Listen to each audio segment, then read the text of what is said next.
బిడ్డకు జన్మనివ్వడం స్త్రీకి పునర్జన్మ లాంటిది.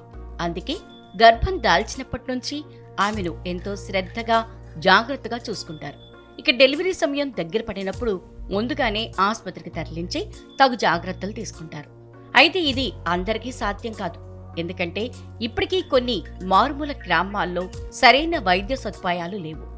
ఆసుపత్రికి వెళ్లాలంటే డోలీలో కొండలు గుట్టలు దాటి వెళ్లాల్సిన పరిస్థితులు. అలాంటి వారు దేవుడిపై భారం వేసి ఆసుపత్రులకు వెళ్తుంటారు. ఒక్కోసారి ఎన్ని జాగ్రత్తలు తీసుకున్నా ప్రసవం కష్టమవుతుంది. అప్పుడు అందరూ భగవంతుణ్ణి ప్రార్థిస్తారు సుఖప్రసవం జరిగేలా చేయమని. ఇందులో భాగంగానే ఏలూరు జిల్లా ప్రాంతంలో ఓ ఆచారం ఉంది. ఇక్కడ ప్రజలు ఎవరైనా ప్రసవం కాక ఇబ్బంది పడుతుంటే వెంటనే స్థానిక శివాలయానికి వెళ్లి అక్కడ నందిని వేడుకుంటారు.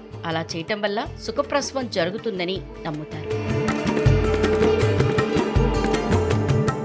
ఏలూరు జిల్లా భీమవరం ప్రాంతంలోని ప్రజలు కాన్పు కష్టమని డాక్టర్లు చెప్తే చాలు వెంటనే కుటుంబ సభ్యులు గునుపూడిలోని పంచారామ క్షేత్రం శ్రీ ఉమా సోమేశ్వర స్వామి ఆలయానికి పరిగెడతారు. అక్కడ నందీశ్వరుణ్ణి తమ బిడ్డకు సుఖప్రసవం జరిగేలా చూడమని వేడుకుంటారు. ఈ ఆలయంలో 5 నందులుంటాయి. అందులో ఆలయంలోని ధ్వజస్తంభం వద్ద ఉన్న నంది విగ్రహాన్ని తూర్పు దిశగా తిప్పుతారు. ప్రసవం అయిన తర్వాత మళ్లీ వచ్చి నందిని యథాస్థానంలో ఉండేలా తిప్పి భగవంతుడికి కృతజ్ఞతలు తెలుపుతారు. ఎన్నో ఏళ్లుగా ఇక్కడ ఈ ఆచారం కొనసాగుతోంది. ఎందరో తల్లులు సుఖప్రసవం తర్వాత ఆలయానికొచ్చి మొక్కులు తీర్చుకుంటారని అర్చకులు చెబుతున్నారు. దీనిపై మరింత సమాచారం మా ప్రతినిధి రవి అందిస్తారు. పంచారామ క్షేత్రంలో ప్రధానమైన సోమేశ్వర స్వామి ఆలయంలో ఒక తిరుగుడు నంది అని ఆలయానికి ఎంట్రన్స్లో ఏదైతే ఆ ప్రధాన గుమ్మం దాటి లోపలికి వస్తామో ఎంట్రన్స్లోనే ఒక నంది ఈశ్వరుని విగ్రహం కనబడుతుంది. దీన్ని తిరుగుడు నంది అంటారు. అంటే పూర్వం నుంచి కూడా ఇక్కడ ఒక ఆచారం ఆనవాయితీ ఉంది. ఎవరైతే గర్భిణులు ఉంటారో పురిటి నొప్పులు పడుతూ ఉంటారో వారికి ప్రసవం సరిగ్గా జరగకపోతే ఇక్కడికి వచ్చి ఈ తిరుగుడు నందిని ఒక ఇలాగా దిశని మారుస్తారని చెప్తున్నారు. దీనికి సంబంధించి అసలు విశిష్టత ఏంటి, ఈ నమ్మకం ఎందుకు వచ్చింది, ఇలా తిప్పడం వల్ల ప్రయోజనం ఏంటి, ఆలయానికి సంబంధించి ఉప ప్రధాన అర్చకులు సోమబాబు ప్రస్తుతం మనతో ఉన్నారు.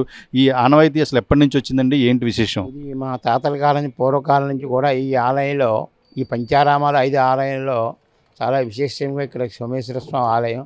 ఇక్కడ స్వామివారి పుష్కరంలో ఒక నంది ఉంటుంది. అలాగే పైన ఆలయ ద్వారం మొదల ద్వారం పైన ఎదురు ఎంట్రన్స్లో నందీశ్వరు ఒక ఆయన అమ్మవారు స్వామివారికి పైభాగం అమ్మవారి ఎదురుగా ఒక నంది ఉంటుంది. అలాగే ధ్వజస్తంభం దగ్గర ఒక తిరుగుడు నంది ఉంటుంది. తర్వాత ముఖమండపంలో ఒక ఆలయంలో ఒక నంది ఉంటుంది.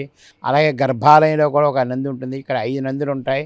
ఈ 5 నందులలో గల ఇక్కడ ధ్వజస్తంభం దగ్గర ఉన్న నంది తిరుగుడు నంది అని చెప్పి పూర్వకాలం మా తాతల కాలం నుంచి కూడా ఈ నందీశ్వరుడు ఇక్కడ ఉండడం చాలా విశిష్టత.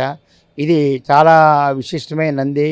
ఎవరైనా పురిటి నొప్పులతో బాధపడుతున్నప్పుడు డెలివరీ అవ్వనప్పుడు ఈ గ్రామస్తులు వచ్చి ఈ స్వామివారి ఎదురుగా ధ్వజస్తంభం ఉన్న నందిని తూర్పు దిశగా తిప్పి పడమరగా స్వామికి ఎదురుగా ఉన్న నందిని తూర్పు దిశగా తిప్పి యథాస్థానంలో తిప్పి తూర్పుగా డెలివరీ అయిన అనంతరం మళ్ళీ వారి ఆలయంలోకి వచ్చి స్వామివారికి నమస్కరించుకుని ఈ నందిని మళ్ళీ యథాస్థానంలో పడమర దిశగా స్వామి ఎదురుగా పడతారు. ఇది పూర్వకాలం మా తాతల ఆ కాలం నుంచి కూడా ఇది ఆచారంగా జరుగుతుంది. అలాగే గ్రామస్తులు కూడా నమ్మకము.